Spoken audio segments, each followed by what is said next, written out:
Yes, hello, good evening po sa lahat. Here we go again, guys. And today we're about to unbox another item which I ordered online, and this one. Okay,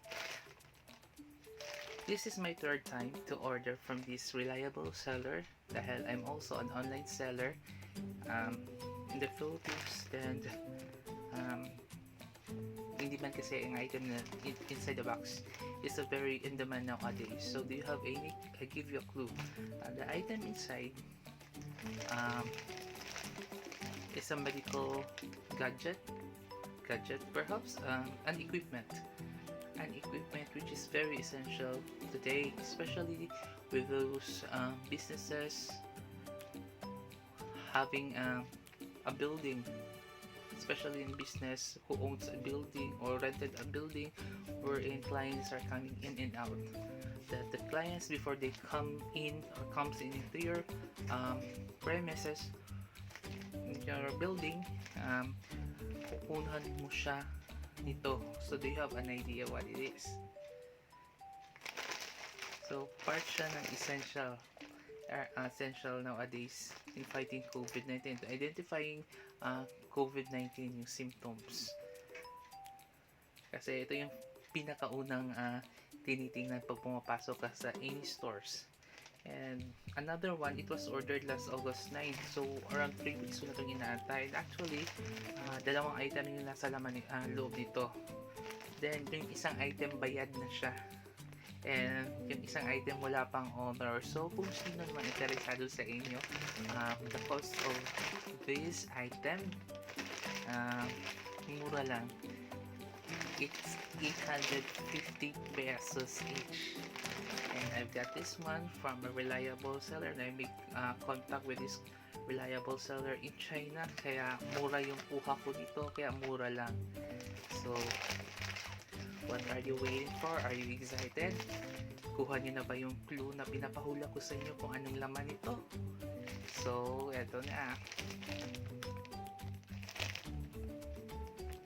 Yes, hi guys, here we go again. This is the box. So we'll open this one. Okay. Yan. You know, pag international, normally with international mga orders nyo item, normally LBC talaga yung the trusted one. So, the trusted one siya, kaya lang, so ang tagal niyang dumating, na unahan pa siya ng ibang items na in-order ko online, from yung delivery from Intrigo and what's that called, a GRMT na delivery. But with LBC, nagkakasigurado kayong item na i-deliver nila sa iyo is intact, walang damage. I'm not saying that Intrigo and some courier GTNT are lax in implementing safety delivery with items of the sellers and buyers. So with this one, naka-sealed pa siya. So talagang parang nakabubble wrap ang loob nasasalat pa siya. Okay. Yes, tama kayo.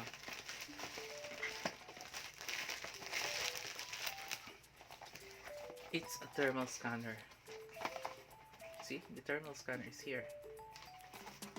This one are the thermal scanner. So let's open this one. Let's open this one box.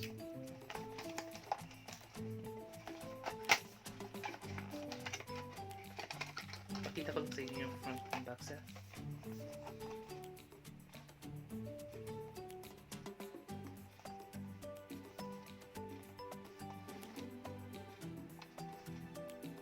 Don't you worry, I'll be taking a pic of this and I'll be showing it on the other side, or here, whichever is comfy. So pagbukas mo ganito, ayan, oh, nahulog. So inside the box is the manual. Let's see the manual. Okay,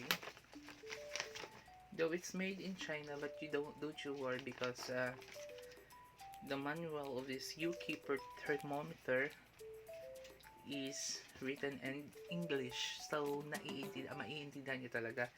And it has also a QC Pass qualified certificate. Yes, guys, it has a certificate, a QC Pass. QC Pass. Ayan. May QC Pass po siya. I'll be posting na din sa baba. So, may QC Pass siya. So, kumasa siya sa standard ng China. Sa China. So, eto na nga. See. So, pagpas mo na ganito. You can see the monitor. And it has tatlong buttons. Ang nakalagay dito is set, scan, and the mode. So this one won't work if you do not have a AAA battery. So ano yung AAA battery? Yung pinakamaliit na battery sa mga remote control natin. Ngayon sa TV. So dito yun sa likod. Then dito yung infrared. So kakaiba siya, unlike yung sa normal na nakikita natin na thermal scanner sa mga stores, sa mga malls, yung hawak-hawak ng gwardiya. Kasi di ba makikita nyo, napapansin nyo yung may color dito. Ibang design yun. Ang tagal-tagal. Sa napansin ko, tagal siyang kumuha ng infrared, yung ganong type. Unlike nito, na ang bilis. So, para malaman natin if it function well, papakita ko sa inyo kung saan nilalagyan ng battery, at saka pakita nyo na yung monitor. So this one, ito yung battery, ipupull down nyo pababa, may arrow siya kaya hindi ka malilito. Yan. So, huwag nyong ipupull masyado kasi ito nakakonect ito siya sa may upper. So, ganito. So, since wala pa siyang battery, I have my battery sa amin talaga. Family owned. Karamin muna natin itong battery sa isa. Oops. Tumunog na.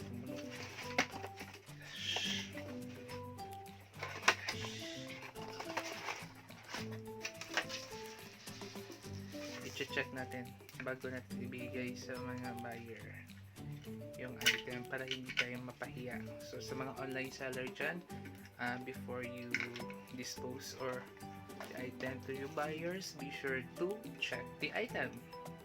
Just a friendly reminder lang po. So hindi ibig sabihin kita lang inisip natin, kundi dapat yung satisfaction natin mga buyer. Yes po, as an online seller, we should also take in consideration yung protection, the rights of our buyers. So dapat check mo at gamang-gamay mo yung item. Mas mainam when you're selling a product, you're also using and patronizing the said product for you to explain well to your clients or prospect buyers yung item na ibinibenta mo. At saka, to check it before giving it to them, kung nag-bayad na sila, na walang damage. Kasi, if ever may damage ang iyong item, it will reflect on you as an online seller or as a seller na hindi ka reliable and hindi na sila magiging repeat buyer mo for another item. Kasi once you build good relationship with your buyers, later on sunod-sunod yung pag-order and they will follow your online page in Facebook or any Twitter or any social media apps. Sa tinitingnan nila yung mga items na binibili mo, since they are satisfied sa unang order, they will become your repeat buyers. So without further ado, i-on na natin siya. Ayan, pipindutin lang natin yung scan. Okay, so kung nakikita ninyo, Ito yung scan sa center. But don't worry, magpo-post ako ng parang video sa para hindi kayo mahirapan. Basta along the center siya, then makikita niyo sa LCD display nakalagay sa baba yung battery, the battery. There's also the parang alarm. So ganito po yan. Where's my other phone? So I'm gonna also take a video for this para naman you will be guided kung paano. Ayan, nakaano po siya. So yan, yung video ko, yan po, may ano siya, may tinatawag siyang pag open mo yung scan mode in the center. Ayan, nakikita nyo in the center, makikita nyo parang may picture ng parang batang babae, may sa lower left portion may battery, magpa-prompt siya kung palobat na, then the temperature centigrade sa taas yung, then we have also sa taas yung parang alarm sound niya. Ayan, so in getting thermal temperature sa isang tao, before pala yan, may tinatawag din tayong parang mode niya nakalagay for baby at saka sa adult. So i-click mo lang tong mode, mag-change siya ng parang settings. Kung gusto mo ng bata, click once lang, din sa kabila click naman, mag-change siya. May picture ng baby sa may LCD, papakita ko dyan sa side later on. So ganito, 3.5 cm dapat ang layo from the forehead sa pagkuha ng temperature. So let's try gonna get my own temperature kasi wala akong kasama dito ngayon sa room. Okay, 3.5, so parang ganito ata.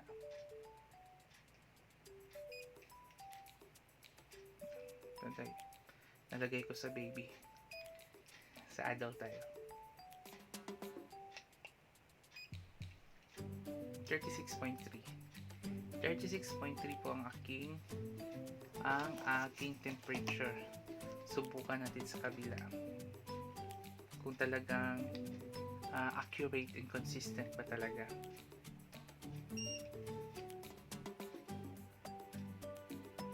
.3 din.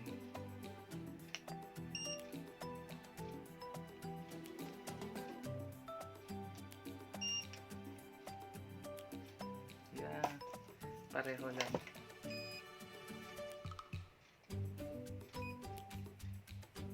Same lang po. Pareho po siya ng kuha.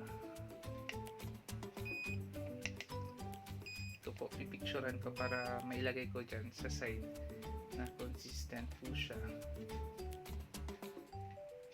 Scan.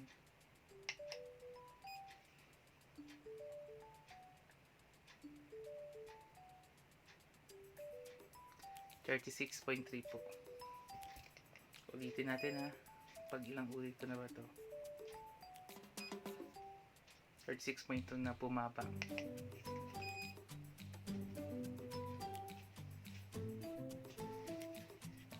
Okay, let's try it again to get my temperature. 36 na lang, medyo bumaba na siya. 36.1. So naglalaro siya 36.1 temperature but night. Let's try sa kabilang unit. Same lang po.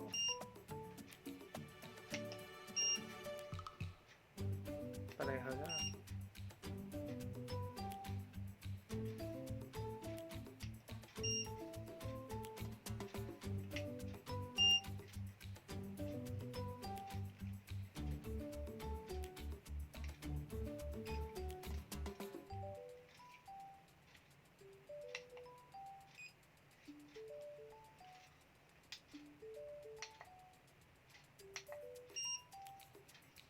Same lang po ang kuha nilang dalawa. So, accurate po itong gadget natin.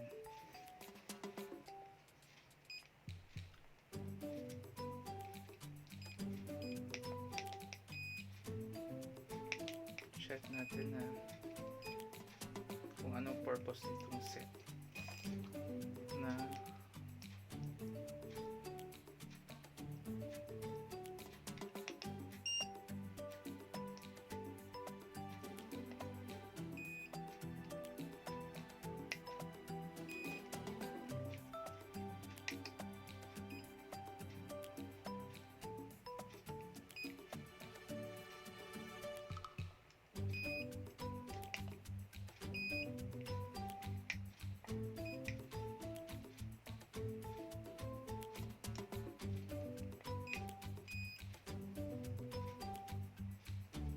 okay, the purpose of this set is to set the LCD, the temperature.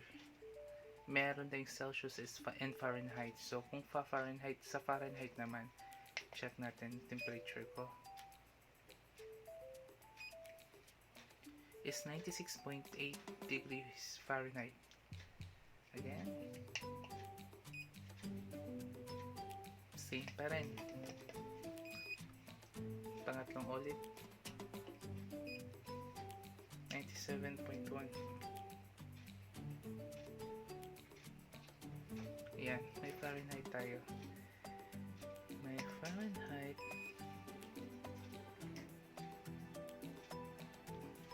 Pag ipipress natin, long press po, change po yan siya sa Fahrenheit and Celsius. Then, ang kagandahan lang po nito is handy po siya. Daling dalhin, diba? Kung gusto niyo may monitor yung temperature ninyo time by time. Kasi sa panahon ngayon, nakakapraning, diba? Konting sipon, konting ubo. Konting ubo, minsan napapaisip ka kung ano ba, may COVID ba ako. So ito, magaling na parang monitoring sa ating sarili. Kasi normally, diba, ang sabi nila, pagka may COVID, ka allowed to enter the store or purchase pag umabot ka ng 37.5, kasi 37.5 I mean, kasi ganun sa office namin, bawal papasukin pag nasa 37.5 ka or more than that. So this I would suggest sa inyong bahay, magkaroon kayo nito. Ito yung tinatawag natin na UV thermometer or sa madaling sabi, thermal scanner.